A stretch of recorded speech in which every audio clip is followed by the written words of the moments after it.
La neblina de la madrugada cubría la carretera como una sábana húmeda.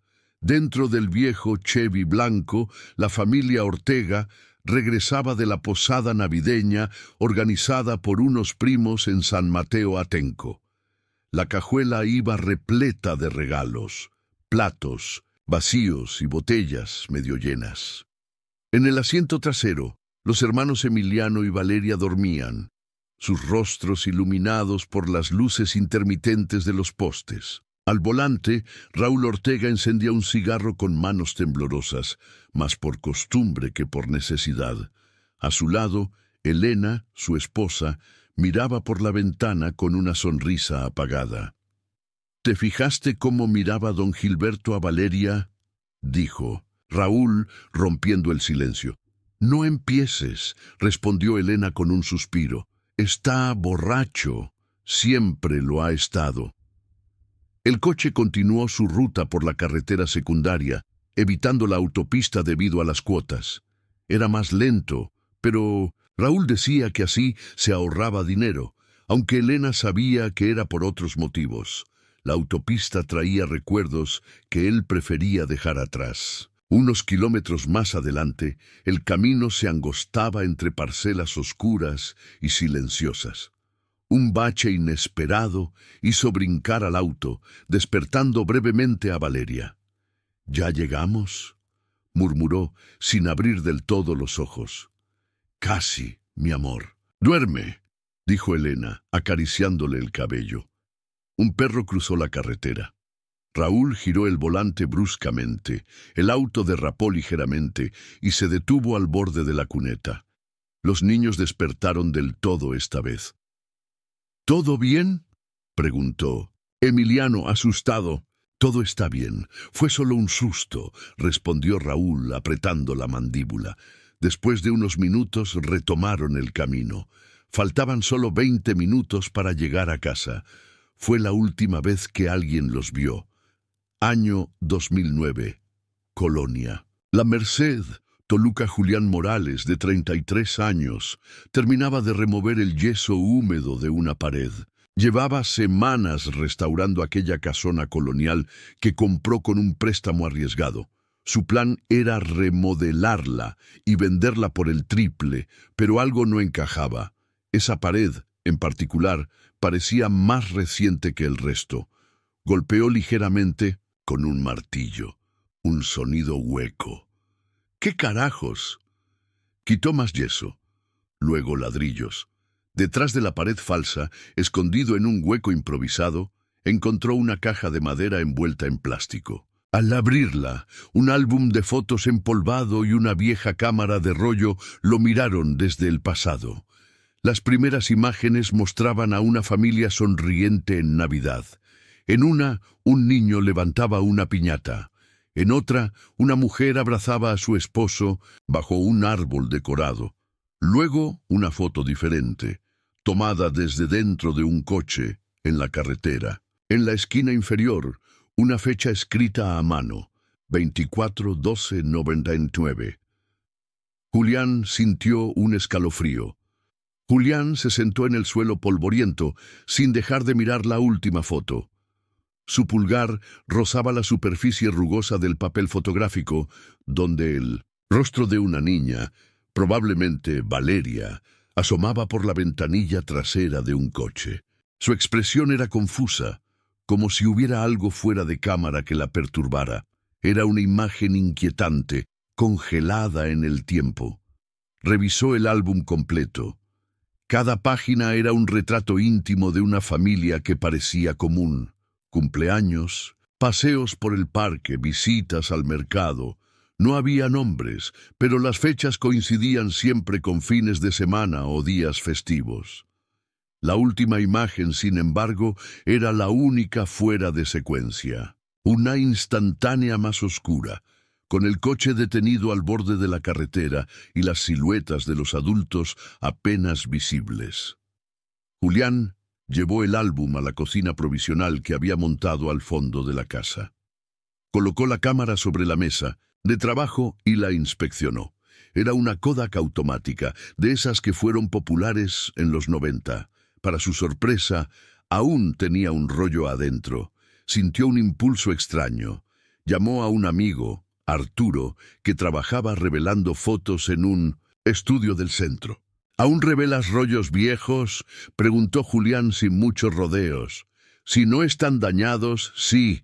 ¿De qué tipo hablamos? Una Kodak automática. Parece que el rollo lleva más de 10 años ahí. Tráelo, pero no prometo nada. 3 días después, las imágenes tardaron más de lo habitual en revelarse. Arturo le entregó un sobre amarillo manchado de químicos. Dentro, una docena de fotos que no aparecían en el álbum. En la primera, la familia Ortega salía de una casa adornada con luces navideñas.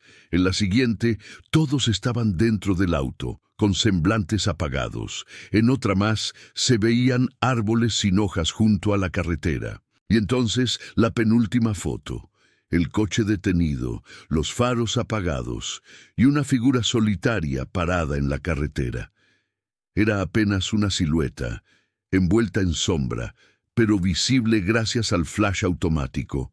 La última imagen era borrosa. Parecía haber sido tomada accidentalmente. Un ángulo torcido, la mitad del marco oscuro, pero se alcanzaba a distinguir algo, o alguien, como si estuviera demasiado cerca del lente. Julián no podía definirlo bien, pero una sensación de incomodidad se instaló en su pecho. ¿De dónde sacaste esto?, preguntó Arturo, frunciendo el ceño. Esto no es normal. Julián no supo qué decir. Apretó el sobre contra el pecho, agradeció en voz baja y se marchó sin mirar atrás. De regreso en la casa, Julián colocó las fotos recién reveladas sobre una mesa de madera y comenzó a ordenarlas junto con las del álbum. Algo no encajaba. Había una diferencia sutil en las expresiones de la familia conforme pasaban las páginas. En las primeras, todos sonreían con naturalidad, pero mientras se acercaban al final, los rostros se volvían más tensos, las miradas más evasivas. En la última hoja del álbum, bajo la fotografía con la fecha escrita a mano, encontró una pequeña nota doblada. El papel estaba amarillento, con tinta corrida por el tiempo. Si alguien encuentra esto, por favor, no confíen en la versión oficial. No fue un accidente. El corazón de Julián latía con fuerza. Dejó el álbum a un lado y encendió su computadora portátil. Buscó en Internet casos de desapariciones en Toluca durante diciembre de 1999. Tras varios intentos con palabras clave, dio con un titular enterrado en un periódico local. Familia. Desaparecida tras posada navideña. Se presume accidente en zona rural. La nota era breve. Mencionaba a Raúl Ortega, su esposa Elena y sus 2 hijos, Emiliano y Valeria. El coche nunca fue encontrado. Las autoridades cerraron el caso por falta de pruebas, aunque algunos vecinos dijeron haber escuchado gritos aquella noche. Julián sintió un nudo en la garganta. Esa familia de las fotos era real. Habían vivido y después simplemente desaparecieron. Marcó el número que aparecía al pie de la nota, el del periodista que escribió el artículo. Para su sorpresa, el teléfono seguía activo. «Bueno, señor Morales», dijo Julián, «vi su artículo de 1999 sobre la familia Ortega». Un silencio largo. Luego, una voz más grave respondió: «Ese caso fue cerrado hace mucho. ¿Por qué preguntas por eso? Encontré algo.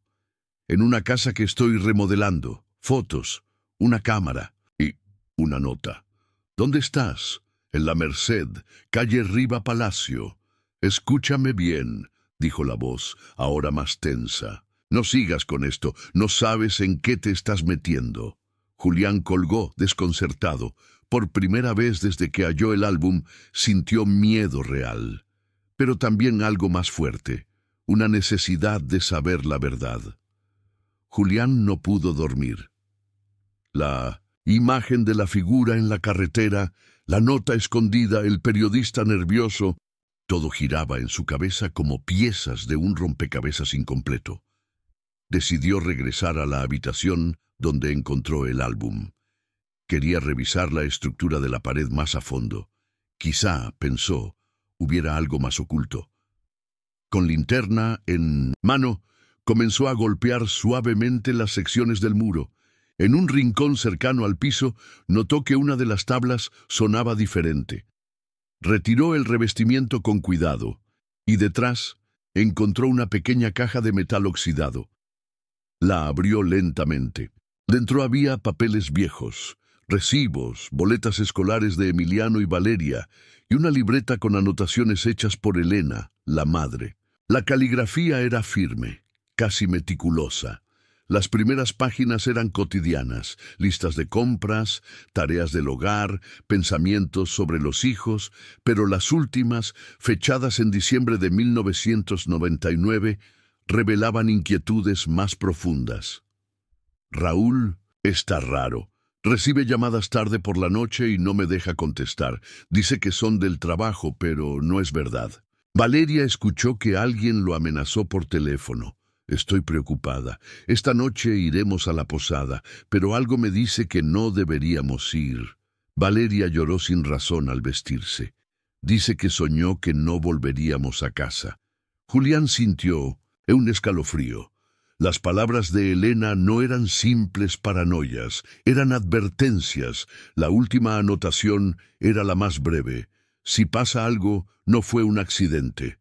Cerró la libreta con manos temblorosas. No podía ignorar más lo que tenía frente a él. Esa familia no solo desapareció, fue silenciada. Y quienquiera que lo haya hecho, se aseguró de que su historia fuera borrada. A la mañana siguiente, Julián decidió visitar la colonia donde vivían los Ortega antes de desaparecer. El barrio había cambiado en 10 años, pero algunas cosas seguían igual.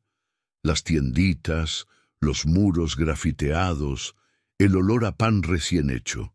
Preguntó por la familia a algunos vecinos mayores. La mayoría lo miraba con recelo. Una señora de cabello blanco, sentada en una mecedora, fue la única que accedió a hablar. Los Ortega, buena gente. La señora Elena me compraba pan cada jueves, dijo con la voz quebrada. Luego desaparecieron. Nadie supo nada. Dijeron que se accidentaron, pero no hay accidente sin rastro, joven. ¿Usted cree que alguien los hizo desaparecer? No sé. Pero en esa época había cosas raras, políticos metidos en cosas sucias. Gente que hablaba de más y desaparecía, y ese señor Raúl era contador en el ayuntamiento, sabía. Julián asintió. Cada nuevo dato era una ficha que lo empujaba más profundo. Ya no podía echarse atrás. Julián necesitaba respuestas, concretas. Decidió investigar el trabajo de Raúl Ortega en el ayuntamiento. Usando su viejo carnet de la facultad como excusa, accedió al archivo municipal bajo el pretexto de una investigación académica. Sabía que no sería fácil, pero la curiosidad, o tal vez la indignación, lo empujaban con fuerza. Los registros estaban en papel, desorganizados, polvorientos. Pasó horas hurgando entre carpetas hasta que encontró un expediente a nombre de Raúl Ortega. Según los documentos, Raúl trabajó como jefe de contabilidad durante 3 años y fue cesado en noviembre de 1999, un mes antes de su desaparición. Pero algo no cuadraba. El motivo del cese era vago, apenas una frase escrita a mano. Transferencia voluntaria. Julián sabía que esas palabras eran un disfraz. Revisó los reportes de gastos públicos del último trimestre del año, y ahí lo encontró. Una serie de pagos duplicados, transferencias a cuentas bancarias con titulares que no existían. Raúl, aparentemente, había descubierto una red de desvío de fondos y estaba dejando rastros. Julián sacó fotos con su celular, una tras otra. Sabía que eso lo ponía en riesgo, pero también sentía que era su deber. Lo que había comenzado Como una simple curiosidad arquitectónica, ahora era una investigación con implicaciones profundas. Cuando salió del archivo, ya anochecía. Su celular vibró. Un número desconocido. «Deja eso», dijo una voz masculina, seca, sin saludo. «No sabes lo que haces. ¿Quién habla? No busques más. Por tu bien». Y colgaron. Casa en remodelación. Noche Julián no durmió. Colocó una silla junto a la puerta y mantuvo la luz encendida. Se sentía observado. Revisó las fotos una y otra vez. Repasó los documentos de Raúl, las anotaciones de Elena, las imágenes reveladas. Una historia se tejía entre todos esos elementos, pero aún le faltaban piezas clave. Pensó en buscar a alguien más de la familia, un primo, un tío, alguien que pudiera darle contexto. Volvió al álbum. En una de las fotos, al fondo, se veía una casa con el número 236 pintado en la fachada. Podría ser la dirección del lugar donde fue tomada la imagen. A la mañana siguiente se lanzó a buscarla. Caminó por varias colonias, preguntando aquí y allá. Finalmente, en una calle estrecha en Metepec, encontró la fachada de la foto. Misma puerta, mismo número. Tocó el timbre. Una mujer mayor abrió. Tenía los ojos tristes y el cabello recogido en un moño apretado. «¿Usted conoció a la familia Ortega?», preguntó Julián. La mujer lo miró largo rato y luego respondió: «Soy la hermana de Elena». La mujer se presentó como Clara. Lo invitó a pasar con una calma medida, como si su vida entera hubiera estado esperando esa visita. En el interior, la casa olía a incienso y café viejo. En una repisa polvorienta, Julián reconoció una foto enmarcada. Era Elena, mucho más joven, junto a Clara, ambas con vestidos de verano. «No suelo hablar de mi hermana», dijo Clara, mientras servía café. «La gente piensa que lo superamos, pero nunca se supera algo así». Julián le mostró las fotos del álbum, la cámara, la nota escrita a mano. Clara se quedó en silencio durante varios minutos. Luego sacó una caja de cartón de debajo del sofá. Dentro había cartas, una agenda y varios recortes de periódico. Después de su desaparición, revisé todo lo que Elena me había escrito en años anteriores. Había detalles que en su momento no noté.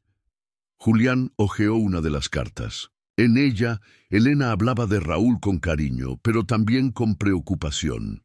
Mencionaba que había cambiado desde que aceptó ciertos trabajos dentro del ayuntamiento. Decía que lo notaba tenso, paranoico, como si estuviera siendo vigilado. «¿Ella alguna vez te mencionó algo sobre corrupción?», preguntó Julián. «No directamente, pero dijo que Raúl estaba jugando con fuego», respondió Clara. «Luego desaparecieron y las autoridades no movieron un dedo, ni siquiera buscaron el coche en serio». Julián le enseñó los documentos del archivo municipal. Clara los leyó en silencio. Al terminar, se levantó sin decir palabra y fue a su habitación. Regresó con una pequeña caja de madera. «Esto me lo dejó Elena unos días antes de Navidad. Me dijo que si algo le pasaba, lo guardara. Pero nunca lo abrí. Me dio miedo». Julián abrió la caja. Dentro, una llave oxidada y una dirección anotada en un papel amarillo. Bodega 7, Parque Industrial Toluca 2000. «¿Sabes qué es esto?», preguntó él. «No, pero si Elena lo dejó, debe ser importante». Julián sintió que el rompecabezas comenzaba a cerrarse. No sabía qué encontraría en esa bodega, pero intuía que sería clave. Salió de la casa con la llave en el bolsillo y una promesa silenciosa: llegar hasta el final. El cielo estaba cubierto de nubes grises cuando Julián llegó a la dirección anotada en el papel. El Parque Industrial Toluca 2000 era un conjunto de naves semi-abandonadas, muchas cerradas desde el inicio del nuevo milenio. Camiones oxidados se alineaban como esqueletos, y el silencio era casi absoluto. Solo el silbido del viento rompía la quietud. Buscó la bodega 7 entre los edificios sin señalización clara. Al encontrarla, notó que la entrada estaba asegurada con un candado viejo. La llave que Clara le había dado encajó perfectamente. La puerta chirrió al abrirse, revelando un interior oscuro y húmedo. El aire estaba viciado, cargado con olor a moho y madera podrida. Usó su linterna para explorar. La bodega no tenía electricidad. Al fondo, una oficina elevada sobresalía, con ventanas cubiertas de polvo. Subió las escaleras de metal que crujían bajo sus pies. Dentro de la oficina encontró un escritorio lleno de carpetas. Una de ellas tenía escrito el nombre O. Raúl Ortega en marcador permanente. La abrió con manos ansiosas. Contenía copias de balances contables, facturas alteradas y registros de depósitos en cuentas bancarias extranjeras. Los montos eran desorbitantes. Nombres de empresas fantasmas aparecían una y otra vez. Constructora Delta, Grupo Soluciones Rápidas, Suministros Velasco. Julián entendió. Raúl había reunido pruebas. Tal vez planeaba entregarlas o chantajear a alguien. En una caja junto al escritorio encontró una grabadora antigua con un casete dentro. La encendió y una voz familiar, seguramente Raúl, comenzó a hablar con tono bajo, como si temiera ser escuchado. Si estás escuchando esto, es porque no logré salir. Todo comenzó cuando descubrí inconsistencias en los pagos a contratistas. Lo reporté, pero me dijeron que dejara de escarbar. No lo hice. Me siguieron, me amenazaron. Tengo miedo por mi familia. No sé si me atreveré a entregar esto. La grabación se cortó abruptamente. Julián sintió un escalofrío. Estaba más cerca que nunca de la verdad, pero también más expuesto. En ese momento, escuchó un ruido en la planta baja.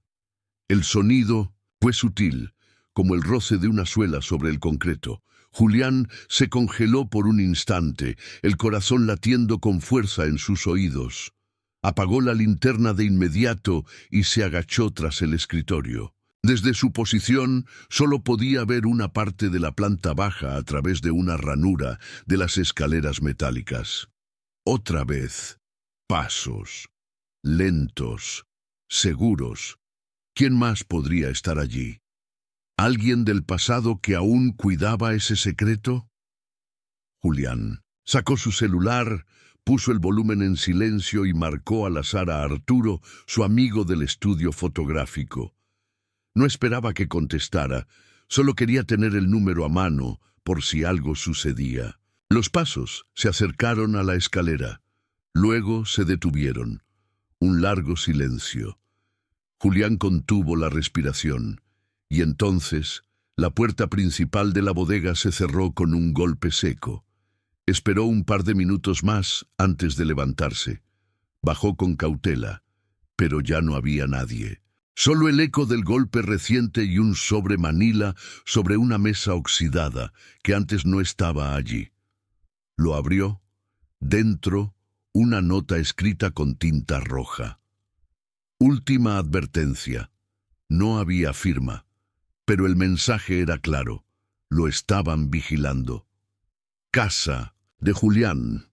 Esa noche, de regreso en casa, Julián organizó todos los documentos encontrados. Fotografió cada página, escaneó el contenido del casete y lo respaldó en 2 pendrives que escondió en lugares distintos. No era paranoia, era precaución.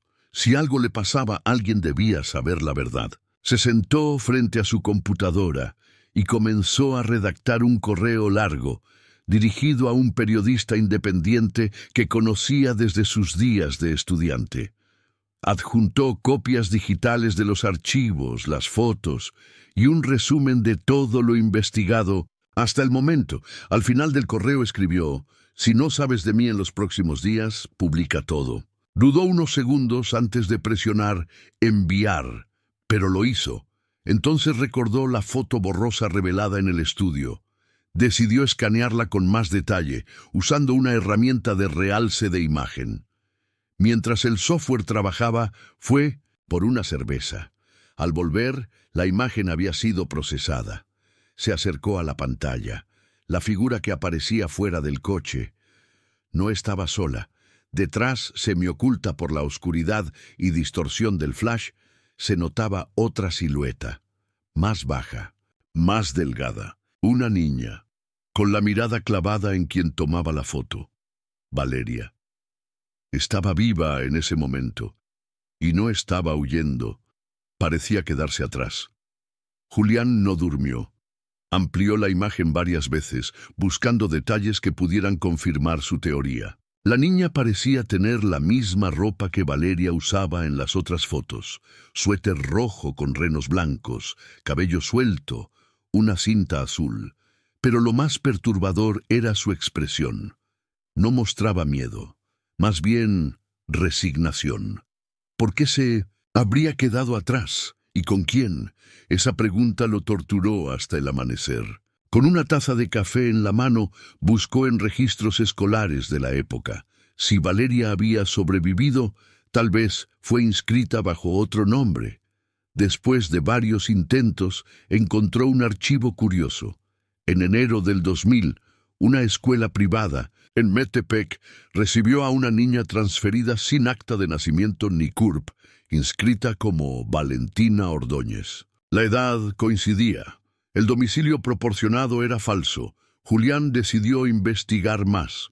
La escuela aún existía. Se alistó para visitarla fingiendo ser un periodista, haciendo un reportaje sobre alumnos antiguos. Colegio del Valle, Metepequel. Colegio estaba bien conservado, con jardines cuidados y personal amable. Julián fue recibido por la directora, una mujer de unos 50 años, quien accedió a mostrarle registros pasados en la oficina administrativa. ¿Año 2000? Claro, aunque no garantizo que todo esté en orden. Se perdieron documentos con la reforma digital. Revisaron archivos físicos hasta encontrar la ficha de Valentina Ordóñez. Julián reconoció de inmediato la foto escolar. Era Valeria. Un poco más delgada, pero era ella. ¿Recuerda algo de ella?, preguntó con fingido desinterés. La directora entrecerró los ojos. Sí, era una niña muy callada. No hablaba casi nada. Decía que sus papás se habían ido de viaje. Vino con una mujer, no era su madre, pero decía ser su tía, una tal Leticia, creo. Julián anotó el nombre. Leticia. ¿Tiene algún registro de contacto? Déjeme ver. Buscó en una libreta vieja. Aquí está. Leticia. Salgado. Teléfono fijo y una dirección en Zinacantepec. Julián agradeció y se marchó. La emoción le quemaba el pecho. Estaba más cerca que nunca. Zinacantepec, calle empinada, 3:0 p.m. La dirección conducía a una casa modesta con muros de ladrillo y rejas oxidadas. Julián tocó el timbre varias veces. Nadie respondió. Preguntó a una vecina que barría la acera. ¿Doña Leticia? Ya no vive aquí. Hace años que se fue. Se mudó al norte, creo. Llevaba una niña con ella, bonita, muy calladita. ¿Sabrá a dónde se fue? No, pero creo que tenía familia en Chihuahua. El corazón de Julián se hundió por un momento. Chihuahua quedaba lejos, pero tenía un nombre, una pista real, Leticia Salgado, y una niña que podría ser Valeria Ortega. Julián decidió compartir todo lo descubierto con Clara. Ella lo recibió con el mismo rostro melancólico de siempre, pero cuando mencionó el nombre Leticia Salgado, su expresión cambió. Un rastro de ira, mezclado con algo más antiguo y profundo, le cruzó la cara. «Esa mujer», murmuró Clara con voz amarga. Era amiga de Raúl. Trabajaban juntos. Venía a veces a la casa, siempre con una sonrisa demasiado amplia. Elena nunca la soportó. ¿Crees que pudo haberse llevado a Valeria? Clara asintió lentamente. No tengo pruebas, pero después de que desaparecieron, Leticia renunció a su puesto en el ayuntamiento. Se fue sin despedirse de nadie. Algo sabía. O algo hizo. Julián sacó su celular y buscó en bases de datos públicas. No encontró a Leticia Salgado en Toluca, pero tras refinar la búsqueda apareció una coincidencia. Una mujer del mismo nombre trabajaba como administradora en una secundaria técnica en Chihuahua capital.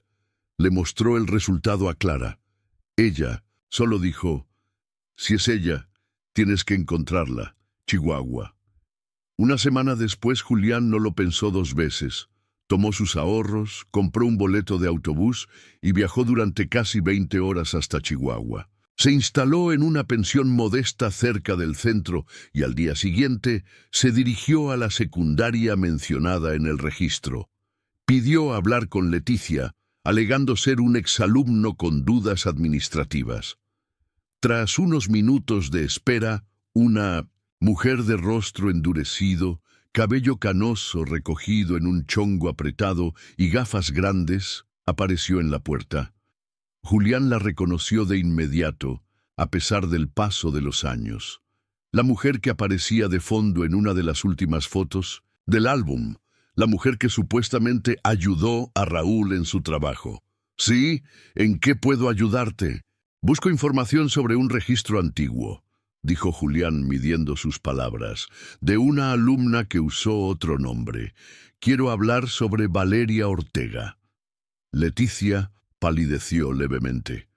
Sus ojos buscaron una vía de escape en el pasillo, pero se mantuvo firme. «No sé de qué me hablas», respondió con frialdad. «Sé lo que hiciste, tengo las pruebas. No vine a acusarte. Solo quiero saber la verdad». Un largo silencio. Luego, con voz baja, Leticia murmuró: «Vuelve mañana, cuando no haya nadie más». La ciudad aún despertaba cuando Julián volvió al lugar acordado.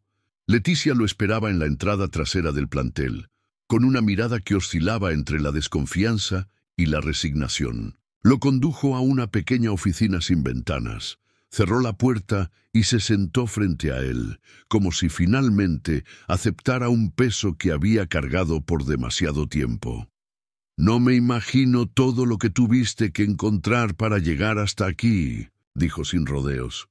«Pero supongo que ya sabes bastante, o al menos lo suficiente como para estar en peligro». «No estoy buscando culpables», respondió Julián. «Solo quiero saber qué pasó con Valeria. ¿Y por qué?» Leticia respiró hondo antes de hablar. «Raúl descubrió demasiadas cosas. No era solo dinero. Había acuerdos con empresas que servían como fachada para lavado, y algunas estaban ligadas a políticos importantes. Él pensó que podía hacer lo correcto, pero se equivocó. Lo empezaron a vigilar, lo amenazaron, y cuando decidió huir, ya era tarde». «¿Entonces lo mataron?» «A él y a Elena, sí», dijo Leticia sin titubear. «La noche de la posada lo interceptaron. Yo estuve ahí. Fui usada como señuelo, como tía de confianza, que convenciera a Elena de asistir. No sabía que iban a hacer lo que hicieron. Pensé que solo querían asustarlo, que se marchara. Pero cuando vi lo que pasó, lo supe. No había marcha atrás». Julián sintió un nudo en el estómago. «¿Y los niños?» Leticia miró al suelo. «A Emiliano no sé qué hicieron con él. Nunca volví a verlo. Pero a Valeria me ordenaron llevármela, que la hiciera desaparecer. Tenía 7 años, no hablaba, solo me miraba, como si supiera todo. ¿Y por qué aceptaste? Porque si no lo hacía, la mataban también, y a mí. Le di otro nombre, la inscribí en escuelas lejanas, le inventé una vida, pero jamás logró olvidar, ni un solo día». «¿Dónde está ahora?» Leticia dudó un momento. Luego escribió una dirección en un papel y se lo entregó. «Ya no vive conmigo, se fue hace años, pero quizá aún esté allí». Ella sabe quién es, lo recuerda todo, pero nunca quiso hablar, hasta que alguien como tú apareciera. La dirección que Leticia le dio conducía a una pequeña vivienda en una zona tranquila, al sur de la ciudad. Era una casa de una sola planta, pintada de azul claro, con macetas colgando en la entrada. Julián se detuvo frente a la puerta con el corazón golpeándole el pecho. Respiró hondo y tocó 3 veces. Tardaron en abrir. Finalmente una joven apareció. Tendría unos 17 o 18 años. Pelo largo, rostro serio, ojos oscuros. Era como mirar una versión adolescente de la niña del álbum. «¿Valeria?», preguntó Julián con cautela. Ella no respondió de inmediato. Lo miró con una mezcla de miedo y reconocimiento, como si algo dentro de ella hubiera esperado ese momento por años. «¿Quién eres?» «Me llamo Julián. Vengo de Toluca. Encontré lo que dejaron tus padres». Un silencio tenso. Valeria bajó la mirada y luego abrió un poco más la puerta. «Pasa». El interior era modesto, limpio, lleno de libros. Se notaba que vivía sola. Julián se sentó en un sillón raído mientras Valeria preparaba té. «Leticia me dijo que tú... que me secuestró, sí», interrumpió ella, con tono seco. «No la odio, me protegió, pero también me robó algo que nunca voy a recuperar». «¿Recuerdas todo?» «Cada cosa. La posada, el coche, la carretera, los hombres, a mi hermano». Su voz se quebró, pero no lloró. «Me quedé atrás, porque mi mamá me gritó que corriera, que no mirara». Julián sintió una mezcla de rabia y tristeza. Le mostró el álbum, las fotos, la grabadora. «Esto es tuyo, tu historia. Ya no tiene por qué estar escondida». Valeria hojeó el álbum lentamente. Acarició la foto de su madre, cerró los ojos. Luego, con voz serena, dijo: «Si tú quieres contarla, te ayudaré». Julián asintió. El caso Ortega no iba a desaparecer otra vez, no esta vez. Valeria y Julián pasaron los siguientes días reconstruyendo cada fragmento de la historia. Juntos organizaron los documentos, grabaciones, fotos y registros escolares en una línea cronológica clara. Era doloroso para ella, pero también liberador. Por primera vez sentía que tenía el control sobre su propia historia. «¿Estás segura de que quieres seguir con esto?», preguntó Julián una noche. «No me queda otra», respondió Valeria. «Me robaron una vida. No quiero venganza, pero merezco justicia, y mi hermano también». Julián contactó a Daniel Rojas, el periodista independiente a quien había enviado la primera recopilación de pruebas. Rojas era conocido por denunciar corrupción, incluso a costa de su seguridad. Accedió a reunirse con ellos en persona. Ciudad de México. Oficina improvisada del periodista Daniel Rojas en un departamento adaptado como centro de operaciones. Daniel Rojas revisó con detenimiento el material. Hizo preguntas incisivas, contrastó fechas, pidió más contexto, tomó notas frenéticamente. «Esto no es solo un caso de desaparición», concluyó finalmente. «Es una red de encubrimiento con nombres que aún están en el poder». «¿Puedes publicarlo?», preguntó Julián. «No solo eso, tengo contactos en una fiscalía regional que aún conserva algo de decencia. Si Valeria declara y accedemos a presentar esto como una denuncia oficial, se puede reabrir el caso, pero deben estar preparados. Si esto sale, los van a perseguir.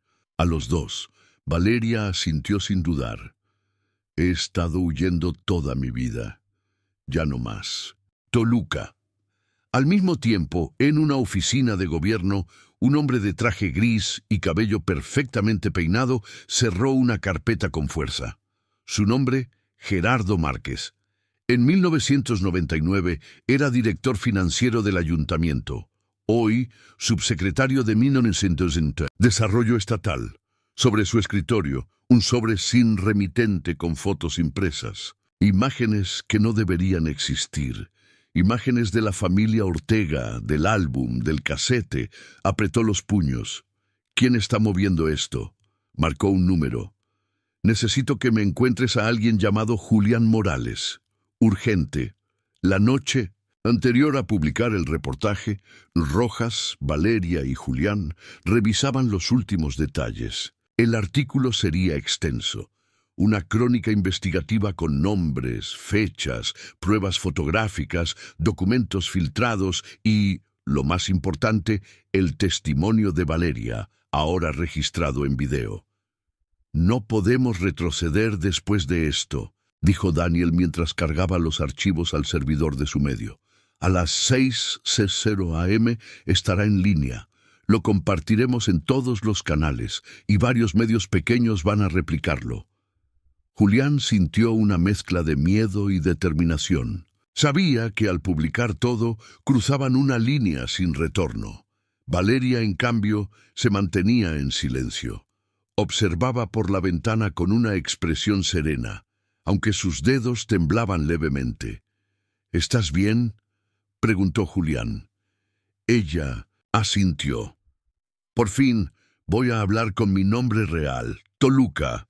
Mismo momento Gerardo Márquez caminaba por su oficina con el celular pegado al oído. «¿Lo encontraste?» «Sí, señor. Vive en Chihuahua, pero ahora mismo está en Ciudad de México, con una joven, creemos que es Valeria Ortega». Márquez se detuvo en seco. Cerró los ojos. «¿Ella está viva?» «Sí. Tenemos una foto tomada esta mañana. Parece que están con un periodista». Márquez colgó sin decir más. Se acercó al ventanal y observó la ciudad nocturna. La fachada se desmoronaba.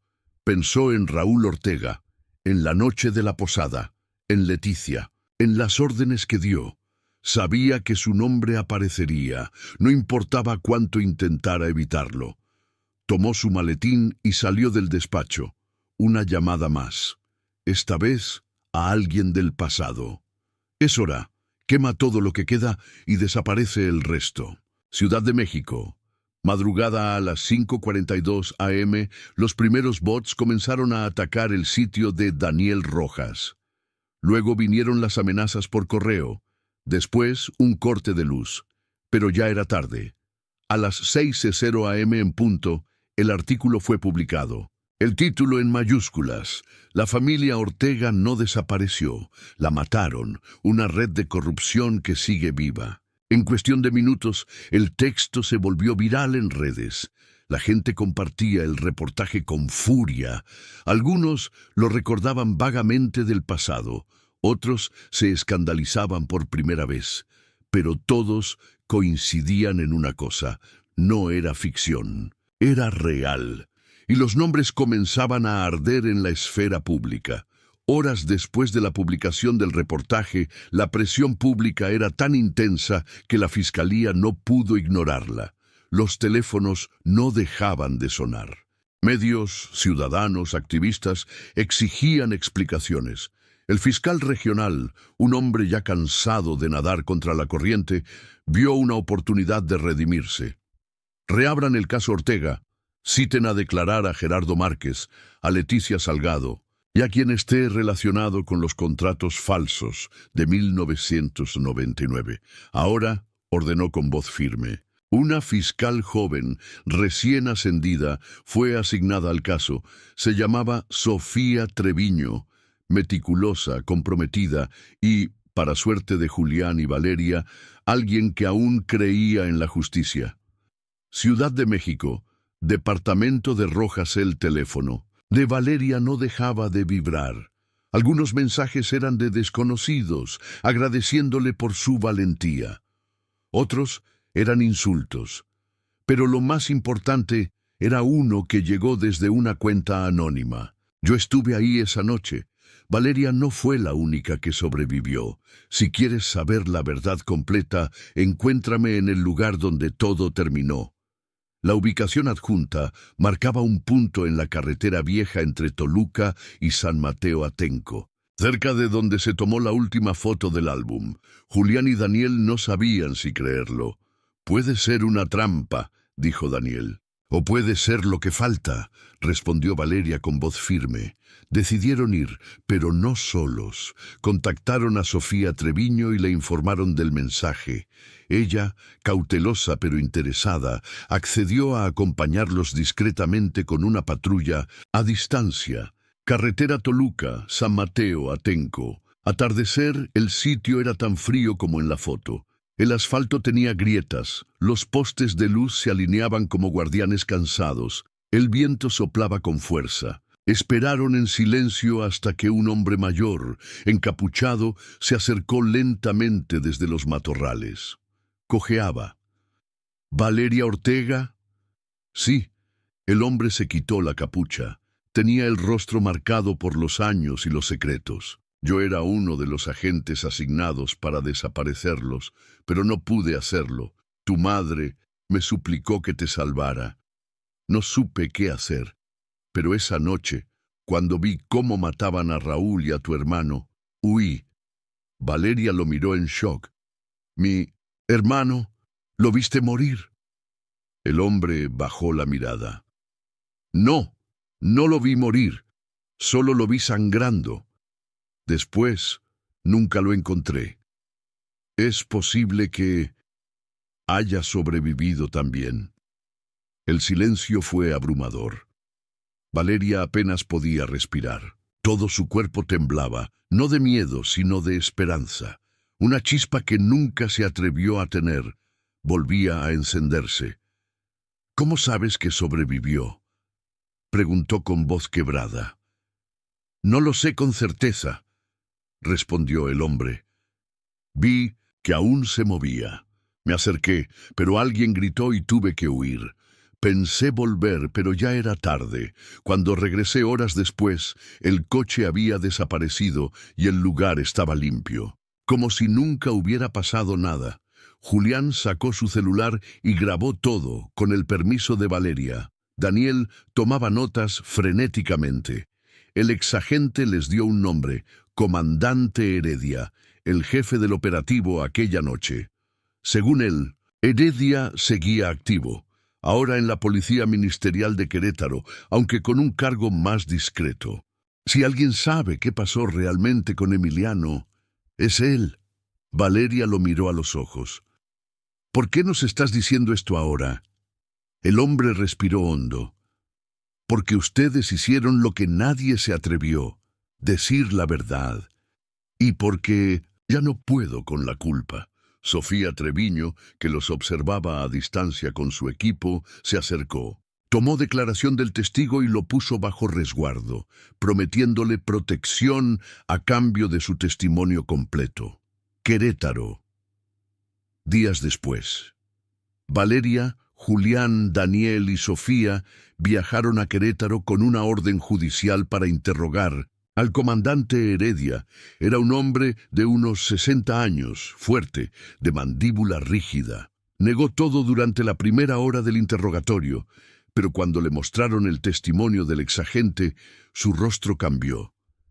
«No sé qué esperan de mí», dijo, mirando fijamente a Valeria. Ella lo enfrentó sin bajar la vista. «Solo quiero saber si mi hermano está vivo». Heredia la observó por unos segundos. Luego se inclinó hacia adelante. «Si lo está, ya no se llama Emiliano». El aire se volvió espeso en la sala. Todos los presentes se miraron con incredulidad. Julián sintió la piel erizarse. Valeria, en cambio, permaneció quieta esperando que Heredia continuara. «Después del operativo», dijo Heredia con voz grave, «se ordenó eliminar cualquier prueba. Pero el niño no estaba muerto, estaba inconsciente, y alguien decidió que no sería ejecutado». «¿Quién?», preguntó Sofía. «No lo sé, solo sé que fue entregado a una familia en el norte, con otro nombre, papeles nuevos, otra vida». «¿Y cómo sabes eso?» «Porque el expediente pasó por mis manos. Me dijeron que lo destruyera, pero hice una copia, por si acaso. Está en una caja de seguridad en San Luis Potosí». Sofía lo miró con desconfianza. «¿Nos está dando esta información para negociar?» «No, se la doy porque ya es tarde para esconderme. Ustedes me encontraron, no tengo salida». Rojas grababa cada palabra. Valeria estaba paralizada. La posibilidad de que Emiliano estuviera vivo no cabía aún en su mente. Era demasiado grande, demasiado inesperado. Heredia les entregó la dirección exacta de la caja. Firmó una declaración formal y Sofía notificó a la Fiscalía Federal para asegurar custodia. San Luis Potosí. Un día después, la caja de seguridad se hallaba en una antigua sucursal bancaria reconvertida en almacén de documentos. Con orden judicial en mano, Sofía abrió la caja frente a notario. Dentro, un sobre sellado. Contenía una carpeta con el membrete del DIF y sellos oficiales falsificados. En el expediente, el nombre, Miguel Esquivel. Fecha de nacimiento, 1992. Lugar de residencia actual, Durango. Fotografía, un adolescente de ojos oscuros, cabello ondulado. Rasgos familiares. Julián comparó la imagen con las del álbum. Las similitudes eran evidentes. Rojas tomó una copia y comenzó a rastrear su ubicación exacta. Valeria apenas podía sostenerse en pie. «¿Y si no me recuerda?», susurró. «Entonces harás que recuerde», dijo Julián, colocándole una mano en el hombro. Durango, dirección encontrada. El archivo incluía una dirección, una finca agrícola a las afueras de Durango, propiedad de una pareja sin hijos biológicos registrados, pero con tutela legal de un menor desde el año 2000. El equipo partió de inmediato. Cada kilómetro que recorrían se sentía eterno. En el aire, una mezcla de ansiedad, esperanza y miedo. Al llegar, vieron un joven de unos 19 años alimentando caballos. Llevaba una gorra, los auriculares puestos, distraído. Valeria bajó del auto, se acercó despacio. Miguel, el joven se giró, la miró extrañado, sin reconocerla. ¿Sí? Ella no supo qué decir, solo lo observó, con lágrimas contenidas. «Soy tu hermana». El joven se quedó quieto, desconcertado. Miró a Valeria como si intentara descifrar si aquello era una broma, una trampa o simplemente un error. «¿Qué dijiste?», preguntó con tono plano. «Soy Valeria, tu hermana. Nos separaron hace 10 años, en Toluca». Miguel se quitó la gorra lentamente. Sus ojos comenzaron a llenarse de dudas. Se acercó unos pasos, frunciendo el ceño. «¿Qué estás diciendo? Mis padres me adoptaron cuando era niño. Dijeron que no tenía familia». «Te mintieron», intervino Julián, manteniéndose a distancia. «Tu nombre real es Emiliano Ortega. Tenemos pruebas, fotografías, documentos, grabaciones». Miguel miró a Valeria otra vez. Algo en su mirada cambió, como si una grieta se abriera en una pared que había sostenido durante años. «Tu cara», susurró, «te he soñado». Valeria no pudo contener las lágrimas. Dio un paso más. «Yo también soñaba contigo, cada noche». Miguel se llevó una mano a la frente, retrocedió, respirando con dificultad. Se sentó en un banco de madera junto al corral, con la vista perdida. ¿Todo lo que creía fue una mentira? «No, en todo», dijo Valeria sentándose junto a él. «Pero lo que te ocultaron te pertenece, nuestra historia. Mamá, papá, tú, yo». Él la miró y por primera vez sonrió débilmente. «¿Cómo sabes que soy yo?». Ella sacó del bolso el álbum. Lo abrió en una página donde Emiliano, de 7 años, sostenía un dibujo frente al árbol de Navidad. Miguel lo tomó en sus manos. Miró fijamente la imagen. Luego tocó su propia muñeca, una cicatriz leve, la misma que se veía en la foto. «Ese soy yo», murmuró con los ojos inundados. Julián, a unos pasos, bajó la vista. Rojas, que lo acompañaba, guardó silencio. No había necesidad de palabras. Sofía se acercó despacio. «Ahora tienen una decisión. Podemos protegerlos y llevar a juicio a quienes hicieron esto. pero van a necesitar fuerza, porque lo que viene no será fácil. Valeria tomó la mano de su hermano. Ahora sí podemos hacerlo, juntos. La reapertura oficial del caso Ortega fue anunciada en conferencia de prensa por la Fiscalía General. El rostro de Valeria, junto a una imagen borrosa de su hermano Emiliano, ahora Miguel, apareció en todos los noticieros. Por primera vez, el país escuchaba sus nombres con claridad y no como cifras de una estadística olvidada.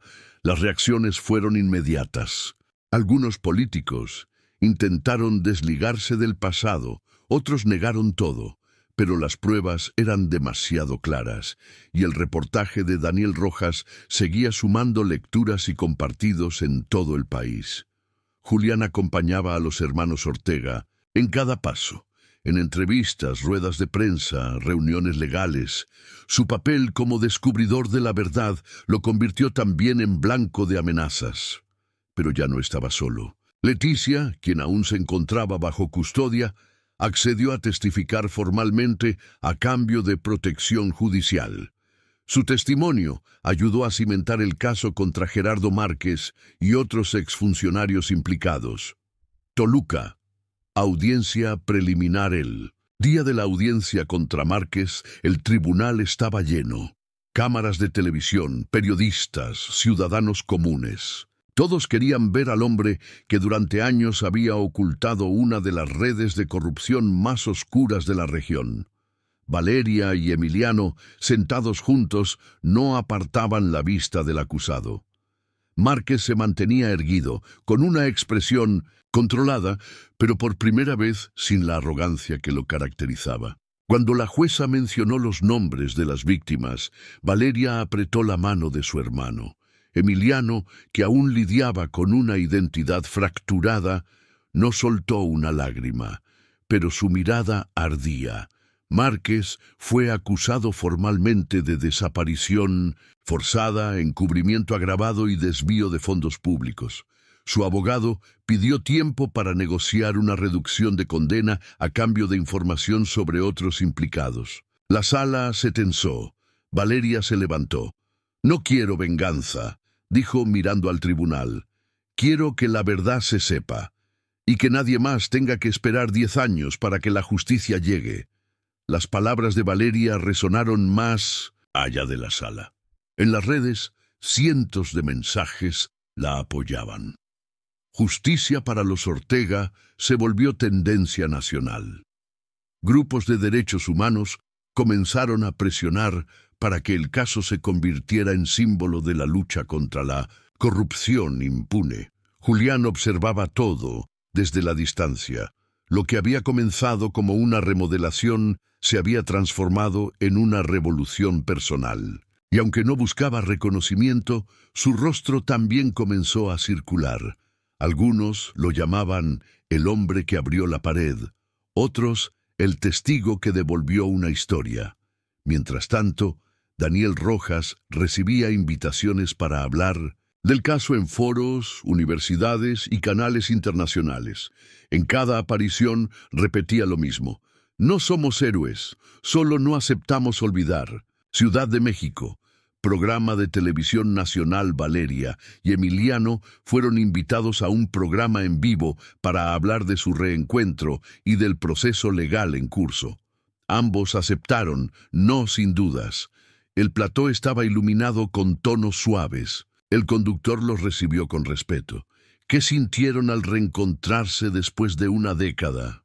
Emiliano respondió primero con la voz firme. Al principio confusión, luego algo que no puedo explicar. Es como si una parte de mí hubiera estado esperando, aunque no supiera por qué. Valeria asintió sin soltar su mano. Recuperar a mi hermano fue como recuperar el tiempo perdido. Pero también duele, porque cada recuerdo trae una pregunta. ¿Y si no hubiéramos callado tanto tiempo? El conductor hizo una pausa. Luego les mostró una imagen en pantalla, la foto del álbum con la familia completa, tomada semanas antes de la desaparición. ¿Qué le dirían hoy a sus padres? Valeria tragó saliva. «Que lo logramos, que sobrevivimos y que nadie más va a vivir lo que vivimos nosotros sin justicia. Oficina de la Fiscalía Federal. Días después, con las declaraciones acumuladas, las pruebas presentadas y la presión pública, la fiscal Sofía Treviño logró lo impensable: una orden de detención para 5 exfuncionarios, además de Márquez. Las investigaciones se extendieron a contratos fraudulentos, redes de lavado de dinero y otras desapariciones similares en el Estado de México. «Este no es el fin», dijo Sofía a Valeria, «pero sí es el principio de algo más grande». Valeria la miró, agradecida. «Lo sé, y no pienso soltarlo». La historia de los hermanos Ortega se convirtió en un documental titulado Lo que quedó en la pared, producido por un colectivo de periodistas y cineastas. Incluía testimonios de Valeria, Emiliano, Julián, Daniel Rojas y otros personajes en clave. Las imágenes del álbum, las grabaciones de Raúl y las escenas de la bodega creaban una narrativa tan poderosa que, en su primera semana de estreno, el documental fue visto por millones de personas. Fue transmitido en señal abierta y luego adquirido por una plataforma internacional. México entero volvió a hablar del caso. Julián, quien hasta entonces había evitado cámaras, dio una entrevista corta al final del documental. «No descubrí la verdad, solo la desenterré. Estaba ahí desde hace años, atrapada detrás de una pared. Todo lo que hice fue escucharla. Toluca, casa restaurada. La casa donde comenzó todo fue finalmente terminada. Pero Julián decidió no venderla. La transformó en un centro de memoria, con una pequeña sala de exposiciones donde se contaba la historia de la familia Ortega, junto con otros casos olvidados de desaparición y corrupción. Valeria ayudó a curar la primera muestra. Incluyó su suéter de niña, el casete original, copias de las fotos e incluso la libreta de su madre, Elena. Emiliano, aún adaptándose a su nueva identidad, aportó un dibujo que había hecho de niño, una familia bajo un cielo estrellado. En una esquina escribió su nombre real, por primera vez en años: Emiliano Ortega, Ciudad de México, Comisión de la Verdad. Gracias a la presión generada por el caso, el Congreso aprobó la creación de una Comisión de la Verdad y la Reparación, orientada a revisar archivos cerrados y dar voz a familias olvidadas. Valeria fue invitada a formar parte del primer Consejo Asesor Ciudadano. «No quiero solo justicia para mi familia», dijo en la ceremonia de apertura. «Quiero que cada familia rota por la impunidad tenga un camino para sanar, y que nunca más se normalice el silencio». El aplauso fue largo, no solo de los presentes, sino de un país entero que, por fin, miraba su pasado sin miedo. A pesar de los avances, quedaban heridas abiertas. Emiliano decidió volver a la finca donde vivió durante toda su adolescencia. Los padres adoptivos que lo criaron ya no estaban. Habían desaparecido poco después de que se conociera la verdad. Dejaron una casa vacía y muchas preguntas. En una habitación encontró una caja con cartas sin remitente, todas dirigidas a él. En una de ellas, escrita con letra temblorosa, decía: «Nos dijeron que habías quedado huérfano. Nunca supimos la verdad. Te criamos como pudimos. Perdón por lo que no te dijimos». Emiliano la leyó varias veces. Luego la guardó en su mochila, no con rencor, sino con la conciencia de que su vida había sido manipulada por gente mucho más poderosa que aquella pareja. Ellos también fueron piezas en una maquinaria de control. Afuera, Valeria lo esperaba. «¿Todo bien?», Emiliano asintió. «Sí, ya no tengo miedo de quién soy.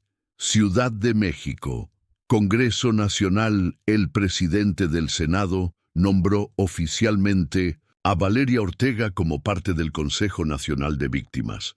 Su discurso de toma de cargo fue breve. pero contundente.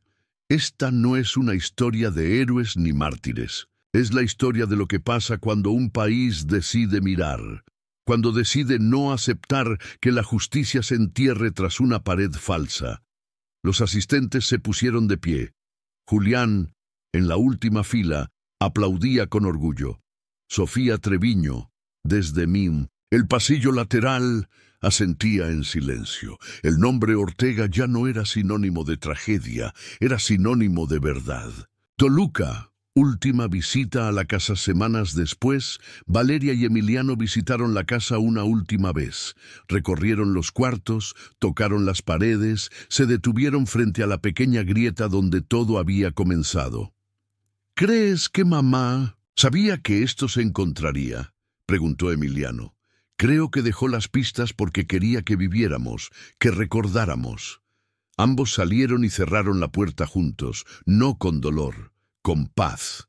El álbum quedó dentro, no como prueba judicial, sino como parte del legado de una familia que, aunque rota, jamás fue silenciada por completo. Meses después, Daniel Rojas publicó un epílogo en video como cierre del caso Ortega. Sentado en su escritorio, con imágenes del documental y testimonios proyectados detrás de él, miró a la cámara con la misma serenidad con la que había sostenido la historia desde el inicio. Esta no es una historia sobre víctimas eternas. Es una historia sobre lucha, sobre insistencia, sobre personas que se negaron a aceptar el silencio. Julián Morales no era periodista ni activista, solo un hombre que se detuvo ante una pared extraña. Valeria Ortega no era una figura pública, era una joven rota que aprendió a armarse con cada pedazo de memoria. Emiliano es la prueba de que incluso el pasado más oscuro puede tener luz si se busca lo suficiente. El video fue replicado por cientos de medios. En los comentarios, miles de personas compartieron historias similares, y algo inesperado comenzó a surgir, una red de apoyo nacional para casos sin resolver. Zacatecas, presentación del libro. Detrás de la pared, Julián, animado por Valeria, escribió un libro con la cronología completa del caso, desde el hallazgo del álbum hasta el juicio de los implicados. El libro fue presentado en ferias, universidades y espacios comunitarios. En la presentación en Zacatecas, una adolescente se acercó con lágrimas en los ojos. Mi hermana desapareció hace 5 años. Nadie nos escuchó. Pero leer lo que tú hiciste me dio esperanza. Julián la abrazó. No prometió soluciones, pero sí algo más poderoso. Vamos a buscarla.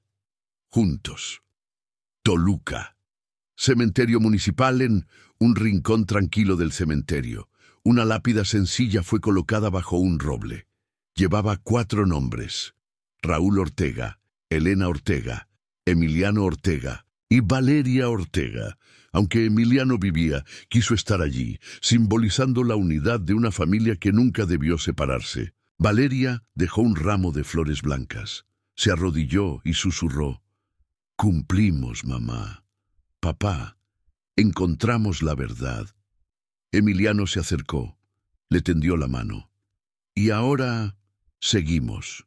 1 año después de la publicación del reportaje y el juicio de los culpables, el caso Ortega se convirtió en referencia obligada en universidades, escuelas de derecho y foros internacionales sobre derechos humanos. Valeria comenzó a recorrer el país dando charlas, no solo sobre su historia, sino sobre cómo reconstruir una vida después del trauma.